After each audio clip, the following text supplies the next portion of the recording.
ఓం గం గణపతయే నమః. ఓం శ్రీమాత్రే నమః.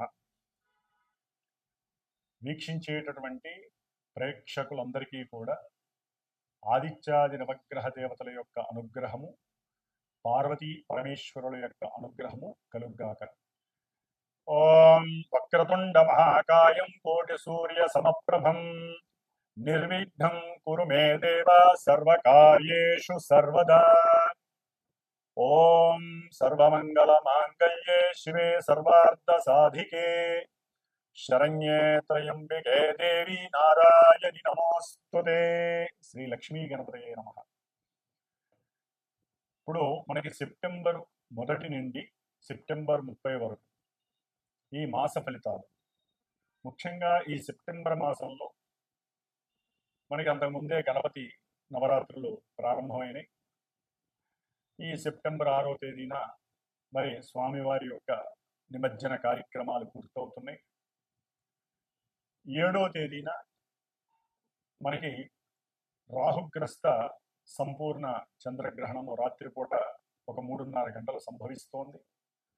అట్లాగే సెప్టెంబర్ మాసంలో మరి సంకష్టార చతుర్థి 22వ తేదీ సెప్టెంబర్ 22వ తేదీన అమ్మలగన్న యమ్మ ముగురమ్మల మూలపుటమ్మ మరి ఆ మహాకాళి, మహాలక్ష్మి, మహాసరస్వతి అయినటువంటి త్రిమూర్తి స్వరూపిణి అయినటువంటి ఆ అఖిలాండ కోటి బ్రహ్మాండ నాయకి అయినటువంటి శక్తి స్వరూపిణి, శక్తి దేవత అయినటువంటి దుర్గాదేవి అమ్మవారి యొక్క శరన్నవరాత్రి, శ్రీదేవి శరన్నవరాత్రి మహోత్సవములు ప్రారంభమవుతున్నాయి.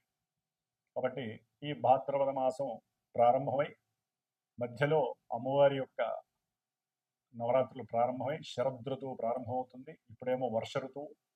కాబట్టి ఈ ఋతువులు మారే సమయము అమావాస్య 21 సెప్టెంబర్ 21వ తేదీ ఆదివారం అవటం. కాబట్టి ఈ యొక్క ఋతువు మారేటటువంటి సమయంలో మనకి వర్ష ఋతువుకి అధిపతి చంద్రుడైతే శరత్ ఋతువుకి అధిపతి చలి అంటే శని మహానుభావుడు. కాబట్టి ఈ సమయంలో ఎన్నో రకాలైనటువంటి ఇబ్బందులు, అనారోగ్య సమస్యలు కలుగుతూ ఉంటాయి. ఈ యొక్క కాలచక్రంలో మన పంచభూతాల ద్వారా. కాబట్టి మరి అంతరిక్షంలో గ్రహాలు ముఖ్యంగా రాశి చక్రంలో ఈ సెప్టెంబర్ 13వ తేదీన కుజుడు ఇప్పటి వరకు మేషరాశి నుంచి కన్యారాశిలో ఉన్నవాడు మనకి తులారాశిలోకి సొంత నక్షత్రంలో అడుగు పెడతాడు. అట్లాగే సెప్టెంబర్ 14వ తేదీన కర్కాటక రాశిలో ఉన్నటువంటి శుక్రుడు గ్రహము సింహరాశిలోకి అడుగు పెడతాడు. సెప్టెంబర్ 15వ తేదీన మరి బుధుడు వ్యాపారకారకుడు, బుద్ధికారకుడు, ఆయన సింహంలోంచి కన్యలోకి అడుగు పెడతాడు. సెప్టెంబర్ 16వ తేదీన సూర్య భగవానుడు, మరి ఆయన గురించి మనం చెప్పుకోవాలి. సూర్యుడి నుంచి అన్ని గ్రహాలు తిరుగుతాయి. సూర్యుడే ఆరోగ్య ప్రదాత, సూర్యుడే జీవకారకుడు. తిన్నదరగాలన్నా ఆయన యొక్క అనుగ్రహం ఉండాలి. మరి ఆయన తన యొక్క స్వక్షేత్రంలో ఉన్నవాడు సెప్టెంబర్ 16వ తేదీన కన్యారాశిలోకి వస్తున్నాడు. సొంత నక్షత్రంలో ఉండి అడుగు పెడుతున్నాడు. కాబట్టి ఈ విధంగా మనకి మాస గోచారంలో ఈ 4 గ్రహాలు రవి, బుధ, శుక్ర, కుజగ్రహాలు ముఖ్యమైనటువంటివి. ఈ 4 గ్రహాలు మనకి ఈ మాసంలోనే 13, 14, 15, 16 తేదీల్లోనే మారుతున్నాయి రాసుల్ని. మిగతా గ్రహాలు గురుడు మిథున రాశిలో ఉన్నాడు. ఆయన అక్టోబర్ 20 వరకు ఉంటాడు. ఆ తదుపరి మనకి శని భగవానుడు వక్రించి నవంబర్ ఎండింగ్ వరకు ఉంటాడు మీనరాశిలో. రాహువు చూస్తే కుంభరాశిలోనే ఉన్నాడు. కేతువు చూస్తే సింహరాశిలో ఉన్నాడు. కాబట్టి ఈ విధంగా కాలచక్రంలో మనకి గోచార చక్రం ఈ విధంగా కనపడుతోంది మనకి. మరి ఈ యొక్క సెప్టెంబర్ 22వ తేదీన దుర్గాదేవి శరన్నవరాత్రి ఉత్సవాలు ప్రారంభమై అక్టోబర్ 2వ తేదీన దాదాపుగా 10 రాత్రులు, దశరాత్రులు అమ్మవారికి నవరాత్రులు కాస్త 10 రోజులు గడుస్తున్నాయి. 11వ రోజు కూడా జరుగుతోంది. కాబట్టి 11 రోజులు అమ్మవారు మనకి దివ్య భిక్షని అందజేస్తోంది. అమ్మవారిని స్తుతించటానికి, అమ్మవారి అలంకరణలో చూడటానికి, అమ్మవారి యొక్క నామస్మరణలో మన నోటితో ఉచ్చరించటానికి యజ్ఞ యాగాదులు, పూజలు, పునస్కారాలు, ప్రసాద నివేదనలు, ఇట్లా అమ్మవారికి సమర్పించేటటువంటి అన్నీ కూడా మళ్ళీ మనకి అమ్మవారు మనకి ఇచ్చేటటువంటి యోగ్యకరమైనటువంటి కాలాలు ఈ సెప్టెంబర్ మాసంలో మనకి 11 రోజులు అక్టోబర్ 2 వరకు నడుస్తుంది. కాబట్టి ఆ అమ్మవారి యొక్క దివ్య మంగళ స్వరూపము, ఆవిడ యొక్క దివ్య అనుగ్రహము ప్రపంచానికి, అట్లాగే భూలోకం మొత్తానికి, అంతరిక్షంలో ఉన్న గ్రహాలన్నిటికీ ఆవిడ యొక్క శక్తి ప్రసాదింపబడి మనందరి చేత పూజలు అందుకున్నటువంటి అమ్మవారు మళ్ళీ మనకి జ్ఞానభిక్షని, మోక్షభిక్షని, ఇక్కడ భూమి మీద మనం బతకడానికి కావలసినటువంటి అన్ని రకాలైనటువంటి భిక్షలని అందజేయాలని కోరుకుంటూ, అందరినీ ఆశీర్వదిస్తూ, ఈ సెప్టెంబర్ మాసంలో ఏ రాశుల వారికి ఏ విధమైనటువంటి ఫలితాలు గోచరిస్తున్నాయి, మేషరాశి నుంచి మీనరాశి వరకు ఏ ఫలితాలు వీరికి లభిస్తున్నాయి అనేటటువంటి విషయాన్ని మనం ఇప్పుడు తెలియజేద్దాము. కన్యారాశి. కన్యారాశి వారికి సెప్టెంబర్ 1 నుంచి సెప్టెంబర్ 30 వరకు కూడా దాదాపుగా ఈ రాశి వారికి మరి రవి, కుజ, బుధ, శుక్రుల యొక్క మార్పు సెప్టెంబర్ 13, 14, 15, 16 తారీఖుల్లో ఈ గ్రహాలు 4 కూడా రాశులు మారుతున్నాయి. దీనివలన చాలా వీరికి ఫ్లక్చువేషన్స్ ఎక్కువ జరిగే అవకాశం ఉంటుంది. ముఖ్యంగా సూర్యగ్రహం తీసుకున్నట్లయితే కనుక వీరికి సూర్యగ్రహం కన్యారాశి వారికి సెప్టెంబర్ 16వ తేదీన కన్యారాశిలోకి వస్తారు. అప్పటి వరకు 12లో సొంత క్షేత్రంలో కేతువుతో కలిసి బుధుడితో కలిసి ఉన్నాడు. కాబట్టి వీరికి ఆరోగ్యరీత్యా తప్పకుండా సమస్యలు ఎదుర్కొంటున్నారు. అలాగే నర్వస్ సిస్టమ్ ప్రకారం కానివచ్చు, జీర్ణాశయ బాధలు కావచ్చు, తలకాయ నొప్పులు కావచ్చు, తండ్రి పరమైనటువంటి అనారోగ్య సమస్యల వలన హాస్పిటలైజేషన్స్కి తిరగడం కావచ్చు, సంతానపరమైనటువంటి ఎన్నో అగాధాలు, ఇబ్బందులు పడుతూ ఉండొచ్చు, బుద్ధిమాంద్యము, బుద్ధి విహీతం, వ్యాపారంలో నష్టాలు, గవర్నమెంట్ వలన సమస్యలు కావచ్చు, మనసు లేకపోతే బుద్ధి సరైనటువంటి ప్రవర్తనని లేకుండా రకరకాల విన్యాసాలతో బుద్ధి ప్రదర్శించడం, దానివల్ల వీరికి కాస్త బుద్ధి విహీనత్వంతో వీళ్ళ గౌరవ మర్యాదలు కూడా తొలగిపోయే అవకాశం ఉన్నటువంటి అధికారం, అది గవర్నమెంట్ జాబ్స్ కావచ్చు, గవర్నమెంట్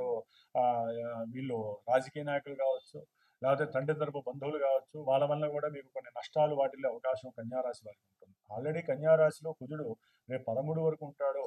అక్కడ ఉండటం వలన ఆల్రెడీ వారికి అనారోగ్య లోపాలు ఉన్నాయి. చేసే ప్రతి కార్యక్రమంలో ఆటంకాలు, ఇబ్బందులు, అన్ని మాటలు పడటము, ఒక్కోసారి ప్రాణం మీదకి వచ్చినటువంటి పరిస్థితులు, ప్రమాదాలు, శత్రు రోగ రుణాలు వృద్ధి చెందటము, ఇవన్నీ కూడా అనుభవిస్తూ ఉన్నారు.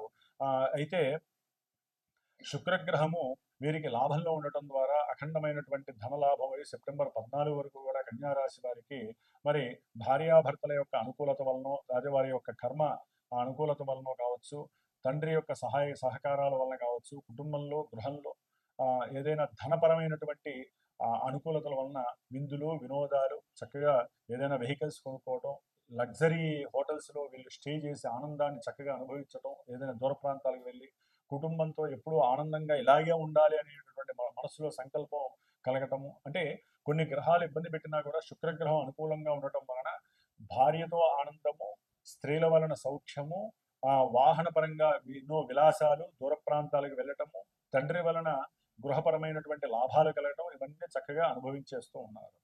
అయితే ఈ యొక్క 13 నుంచి 16 మధ్యలో మారేటటువంటి గ్రహాలలో మరి ఈ కన్యారాశి వారికి రాశిలో ఉన్నటువంటి కుజుడు ద్వితీయంలోకి మారుతున్నాడు. అంటే కుటుంబ స్థానంలోకి మారి ఇక్కడ వీరికి ఒక రకంగా కుజదోషం ఏర్పడుతున్నట్టుగా భావించాలి. దానివల్ల ఏమవుతుంది, కుటుంబంలో సఖ్యత, సౌఖ్యత కోల్పోతారు. కుటుంబంలో వీరి మాట ఆవేశంతో రావటం వలన, చిన్నదానికి కూడా భార్య మీద అరవడం వలన కుటుంబంలో లేనిపోని ఉద్దేశాలు, గొడవలు వచ్చే అవకాశం ఉంటాయి. ధనపరంగా కొన్ని నష్టాలు కలిగే అవకాశం ఉంటుంది. కటకటలాడుతూ ఉంటుంది.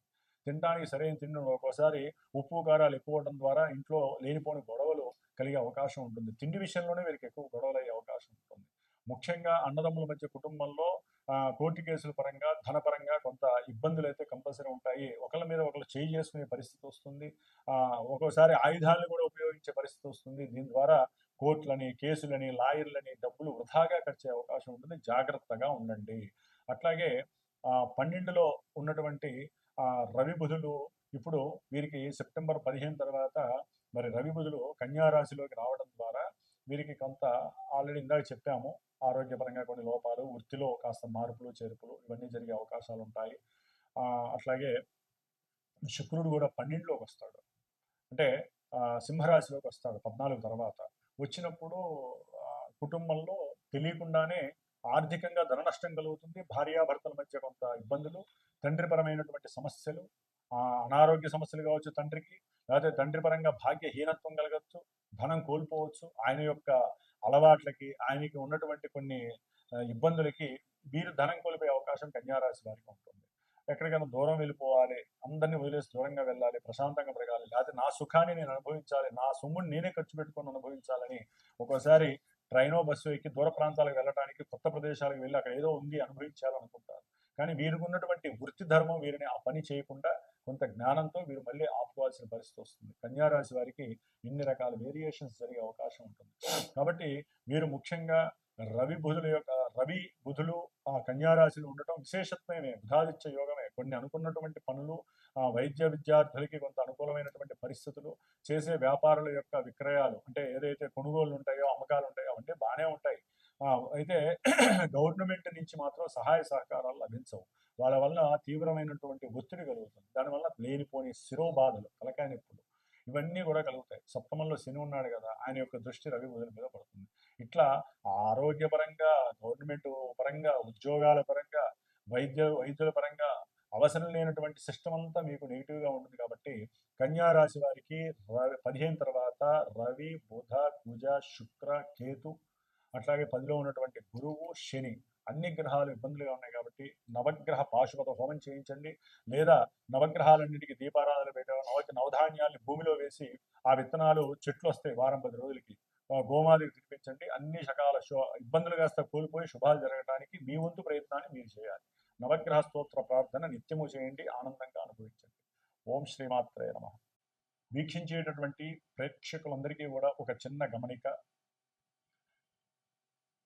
గోచార ఫలితాలని 100% మీరు బేరీజ్ వేసుకోకండి. మన జన్మజాతకాలు మన పుట్టిన సమయానుకూలత్వంతో గ్రహస్థితులను బట్టి మన జీవితము దశలు అంతర్దశల పరంగా నడుస్తూ ఉంటుంది.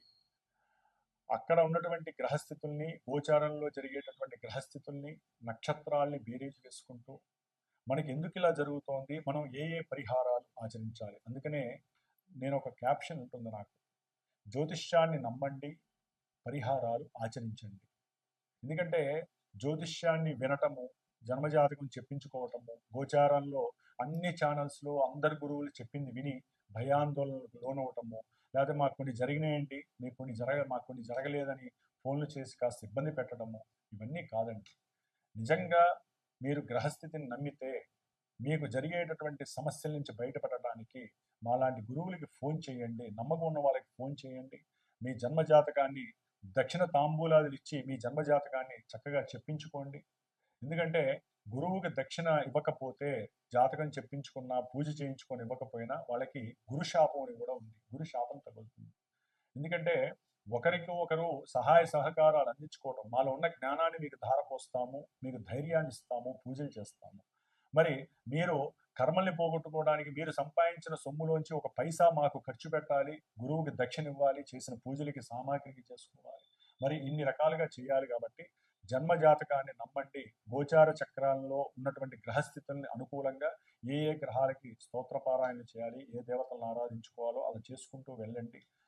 అట్లాగే ముఖ్యంగా మా యొక్క పీఠము శ్రీమాతా జ్యోతిషాలయ పీఠంలో ప్రతి నెలా కూడా అమావాస్య రోజున ఎవరైనా ఈ యొక్క గ్రహస్థితుల్లో జాతకరీత్యా కావచ్చు, లేకపోతే గోచార రీత్యా ఉన్నటువంటి గ్రహస్థితుల్లో లోపాలు, దోషాలు ఎక్కువగా ఉన్నటువంటి వాళ్ళు, కోర్టు సమస్యలు ఉన్నా, లేకపోతే నక్షత్ర అమావాస్య రోజులు పుట్టిన కొన్ని పాపం నక్షత్రాలు ఉంటాయి, అంటే పెళ్ళిళ్ళు కావు, ఆశ్లేష, మఖ, మూల, అశ్విని, భరణి, కృత్తిక, ఇలా కొన్ని నక్షత్రాల్లో పుట్టినటువంటి వాళ్ళు పెళ్ళిళ్ళు కాక, సంతానం కలక్క ఎన్నైతే ఇబ్బందులు పడతారో వారందరూ, అట్లాగే కొన్ని రాశుల వారికి ఏళ్ళనాటి శని, అష్టమ శని, అర్ధాష్టమ శని, రాహుకేతువుల యొక్క దోషాల వల్ల కలిగేటటువంటి మాతా పితృ దోషాలు, గురుశాపాలు, స్త్రీ శాపాలు, ఇట్లా ఏవైతే ఉన్నాయో అన్నిటికీ కూడా అదొకటి ఇదొకటి కానీ కాకుండా నా యొక్క పీఠంలో నేను ప్రత్యేకించి శ్రద్ధగా అమావాస్య రోజున ఏ పనులు ఉండవు కాబట్టి ఇదే పనిగా ఎవరైతే ఫోన్లు చేస్తారో అంటే జాతకరీత్యా చెప్పించుకున్న వాళ్ళు, గోచార రీత్యా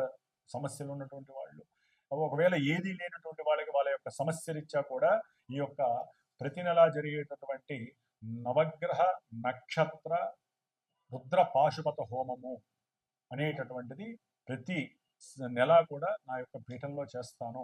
హైదరాబాద్లో చేస్తూ ఉంటాం కాబట్టి ఎవరైనా సరే ఉంటే ప్రత్యక్షంగా పరోక్షంగా పాల్గొనొచ్చండి. వీడియో ద్వారా మీరు చూడొచ్చు. అట్లాగే ఎవరైనా ఇక్కడ ఉన్న వాళ్ళు అయితే చక్కగా వచ్చి హోమాలు చేసుకోవచ్చు. ఈ హోమం ద్వారానే మనకి పరిపక్వత పరిపూర్ణత కలుగుతుంది. అట్లాగే పీఠంలో ఎప్పుడూ కూడా దోష పరిహారార్థమై నవగ్రహ జపాలు జరుగుతూ ఉంటాయి. అట్లాగే రుద్రాభిషేకాలు, రేపు అమ్మవారి ఉత్సవాలలో కూడా దుర్గాష్టమి రోజున పీఠంలో చక్కగా దుర్గాదేవికి సంబంధించిన చండీ హోమం ఒకరోజు చేద్దామని నేను నిశ్చయించుకున్నాను.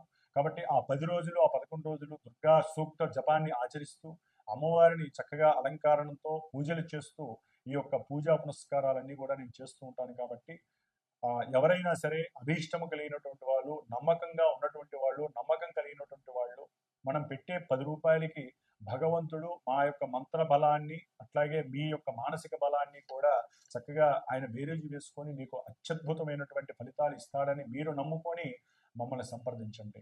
కాబట్టి జ్యోతిష్యాన్ని పరిపూర్ణంగా నమ్మాలి, తప్పదు. అట్లాగే పరిహారాలు కూడా ఆచరించండి. అంతేగాని మనం ఏదో ఆ పని చేస్తే మనకి డబ్బులు వచ్చేస్తే, లేకపోతే ఇట్లా చేస్తే అని కాకుండా గురువుల్లో ఎవరు శ్రేష్ఠులు, ఎవరు ముఖ్యులు అనేటటువంటిది మీ యొక్క మానసిక ధర్మము. మీ మనసుని ప్రశ్న వేసుకోండి. మీకు మాట్లాడేటప్పుడు వారి యొక్క నేత్రాల ద్వారా, వారి యొక్క వాక్కు ద్వారానే మీకు తెలియకుండానే ఎవరు ఎటువంటి వాళ్ళు అనేది కూడా వినేటటువంటి శ్రోతలకి తెలిసిపోతుంది. కాబట్టి అట్లా చూసుకుంటూ ఆ మంచి చెడుల్ని మీరే నిర్ణయించుకొని చక్కగా గురువులు ఎంతోమంది ఉన్నారు. అందరి యొక్క యోగక్షేమాలు ఆలోచించేవాళ్ళు. ఒక గురువు ఇంకో గురువుని ఎవరిని కూడా దయచేసి ఆక్షేపించకండి. వాళ్ళట్లా వీళ్ళిట్లా అని కూడా మనం మాట్లాడకూడదు. ఎందుకంటే ఎవరి బ్రతుకు తెరువు కోసం వాళ్ళు బతుకుతూ ప్రతి గురువు కూడా ఎంతో కొంత నాలెడ్జ్ని పెట్టుకొని 10 మంది బాగుండాలని చెప్తూ ఉంటారు. కాబట్టి అందరినీ గౌరవిద్దాం. అందరిలో మనం కూడా ఉందాము. అట్లాగే అందరూ బాగుండాలని కోరుకుంటూ, అందులో మనం కూడా బాగుండాలని కోరుకుంటూ ఆ అమ్మవారు శ్రీమాత యొక్క అనుగ్రహం అందరికీ కూడా సమానంగా అందాలని ఆకాంక్షిస్తూ, ఆశీర్వదిస్తూ, ఓం నమః శివాయ, ఓం దుమ్ దుర్గాయ నమః.